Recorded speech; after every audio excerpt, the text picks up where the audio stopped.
இந்த வீடியோல சிறப்பு தீவிர திருத்த கணக்கீட்டு படிவத்தினை எப்படி நிரப்புறதுங்கிறத பத்தி பார்க்க போறோம்.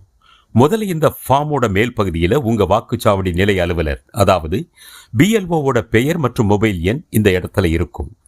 இந்த ஃபார்மை ஃபில் பண்ணும்போது ஏதாவது உங்களுக்கு டவுட்ஸ் வந்தா அவங்களுக்கு கால் பண்ணி நீங்க கேட்டுக்கலாம். இந்த படிவத்தோட மேல் பகுதியின் இடதுபுறம் பார்த்தீங்கன்னா வாக்காளரின் பெயர், அவரோட வாக்காளர் புகைப்பட அடையாள அட்டை எண், முகவரி மற்றும் அவருடைய பெயர் வாக்காளர் பட்டியலில் எந்த சட்டமன்ற தொகுதியில, எந்த பாகத்துல, எந்த வரிசை எண்ணில் இருக்கு அப்படிங்கிற விவரம் ஏற்கனவே நிரப்பப்பட்டிருக்கும்.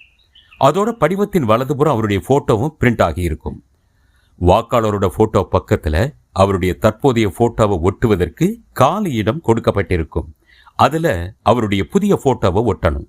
அதுக்கப்புறம் இந்த படிவத்தை வாங்கிய அத்தனை வாக்காளர்களும் முதல் பகுதியில அவர்களுடைய விவரங்களை நிரப்பணும். அதாவது பிறந்த தேதி, ஆதார் எண், விருப்பம் இருந்தால் கைபேசி எண், தந்தை அல்லது பாதுகாவலரின் பெயர், அவங்களோட வாக்காளர் புகைப்பட அடையாள அட்டை எண் இருந்ததுன்னா அதையும் எழுதலாம்.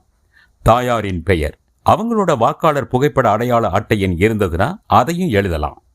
துணைவர் பெயர், அதாவது கணவன் அல்லது மனைவி அவங்களோட வாக்காளர் புகைப்பட அடையாள அட்டை எண் இருந்ததுன்னா அந்த எண், இது போன்ற விவரங்களை எல்லாம் சரியா நிரப்பணும். அடுத்ததா கீழே இடதுபுறம் உள்ள இரண்டாவது பகுதி, அதாவது முந்தைய சிறப்பு தீவிர திருத்தத்தில் வாக்காளர் பட்டியலில் உள்ள வாக்காளரின் விவரங்கள் அப்படின்னு இருக்கிற பகுதியில அந்த வாக்காளர் அவருடைய பெயர் 2002 அல்லது 2005 வருட சிறப்பு தீவிர திருத்தத்தில் தயார் செஞ்ச வாக்காளர் பட்டியலில் இருந்தா அந்த பகுதியில கேட்கப்பட்ட விவரங்களை நிரப்பணும். அதாவது வாக்காளர் பெயர் அப்படிங்கிற இடத்துல அவருடைய பெயரை எழுதணும்.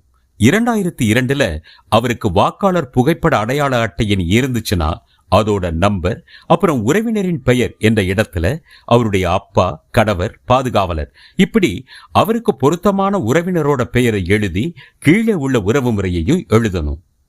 அடுத்து 2002 அல்லது 2005 சிறப்பு தீவிர திருத்தத்தின் போது அவர் எந்த சட்டமன்ற தொகுதியில் இருந்தாரோ அந்த தொகுதியுடைய பெயர், எண் மற்றும் அந்த வாக்காளரோட பாகம் எண், அதாவது பூத் நம்பர், வாக்காளர் பட்டியல் அவரோட வரிசை எண் ஆகியவற்றை எழுதணும். ஒருவேளை அந்த வாக்காளரோட பெயர் 2002 2005 வாக்காளர் பட்டியலில் இல்ல, அப்போ என்ன செய்யறதுன்னு அடுத்து பார்ப்போம். 2002 2005 வாக்காளர் பட்டியல் அவர் பெயர் இல்லைன்னா அவரால் இரண்டாவது பகுதியை நிரப்ப முடியாது.